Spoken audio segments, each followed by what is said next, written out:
नमस्कार। इजराइल और हमास के बीच बीते 7 दिनों से जारी युद्ध विराम आज खत्म हो गया। इजरायली सेना ने कहा कि उसने गाजा में मिलिट्री एक्शन दोबारा शुरू कर दिया है।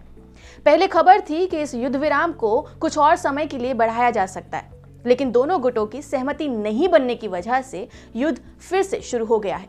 मैं आपको बता दूं कि इजराइल और हमास के बीच 24 नवंबर को टेम्पररी सीज फायर लागू हुआ था।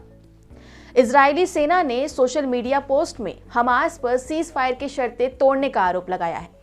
सीज फायर खत्म होने के 1 घंटा पहले रॉकेट और गोलीबारी की खबरें सामने आई थी। इजराइल ने कहा कि हमास ने समझौते का उल्लंघन किया है। सीज फायर को बढ़ाने की कोशिश की जा रही थी, लेकिन हमास बचे हुए बंधकों को छोड़ने के लिए राजी नहीं हुआ।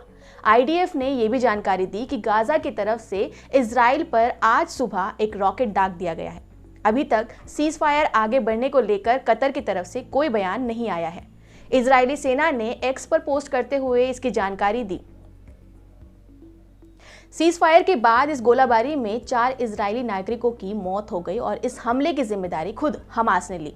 इसके बाद इजराइल ने गाजा में कई हवाई हमले किए। तोपों की आवाज के साथ गाजा के ऊपर इजरायली ड्रोन भी देखे गए।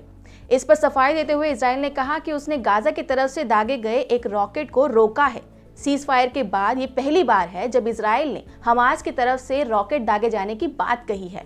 इससे पहले इजराइल और हमास के बीच में टेम्पररी सीज फायर 7 दिन तक चला। 7वें दिन हमास ने 8 इजरायली बंधकों और इजराइल ने 30 फिलिस्तीनी कैदियों को रिहा किया है। सीज फायर में हमास ने कुल 105 लोगों को रिहा किया, जिसमें इजराइल के 81, थाईलैंड के 23 और फिलीपींस का 1 नागरिक शामिल है। इजराइल की माने तो 137 लोग अभी भी हमास के कब्जे में हैं। मध्यस्थता में खास भूमिका निभाने वाले कतर और इजिप्ट ने सीज फायर को 2 दिन और बढ़ाने की कोशिश की थी।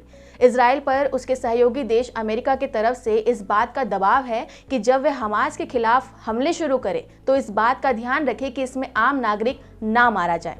ब्लिंकन ने सीज फायर के बढ़ने की उम्मीद जताई थी। साथ ही उन्होंने कहा था कि अगर इजराइल युद्ध वापस से शुरू करता है और दक्षिणी गाजा में हमास के खिलाफ कार्यवाही करता है तो उसे यह अंतर्राष्ट्रीय मानवीय कानूनों के अनुरूप करना होगा और उसके पास आम नागरिकों की रक्षा के लिए स्पष्ट योजना होनी चाहिए।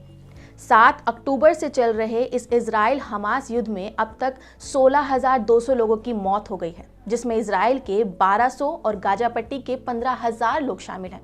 गाजा पट्टी में मारे जाने वाले लोगों में से 6,150 बच्चे और 4,000 महिलाएं हैं। 36,000 लोग घायल भी हुए हैं, जिनमें 75% से भी ज्यादा महिलाएं और बच्चे हैं। इजराइल की बमबारी में गाजा पट्टी के 65% रिहायशी जो इमारतें हैं वो भी बर्बाद हो गई हैं। अब देखना यह है कि कब इस युद्ध को रोका जाए। अगर समय रहते इसे रोका नहीं गया तो इससे काफी जानमाल का नुकसान भी हो सकता है।